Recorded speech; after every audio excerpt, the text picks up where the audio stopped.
Pero ano sabi ng Bible? Hindi siya pinagbigyan sa kanyang request. Lord, ito na lang inihingi ko, ginawa ko naman ang lahat. Ba't hindi mo pa matanggal ito? Ginamit ng Lord yung thorn in the flesh para patatagin siya.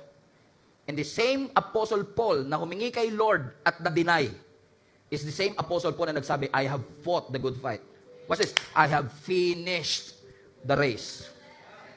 Pero hindi nag-give up yung pananampalataya ko. I have kept my faith. Alam niyo kung bakit? Gagamit si Satan, magbadala si Satan ng mga thorn in the flesh, ng mga distraction, ng mga storms in your life, kasi gusto ni Satan, i-abandon mo yung assignment mo. Gusto ni Satan, huminto ka sa paglilingkod. Ang gusto ni Satanas, wasakin mo at sayangin mo yung giftings mo. Gusto niya, iwanan mo yung post mo. But Satan is not as powerful as you think he is. Wala na siyang kapangyarihan. Tinanggalan na ng Lord ng pangil ang ating kahaway. Kahit pakaramdam mo, your faith is fading at parang yung doubt mo palakas ng palakas. Together, I want to encourage you.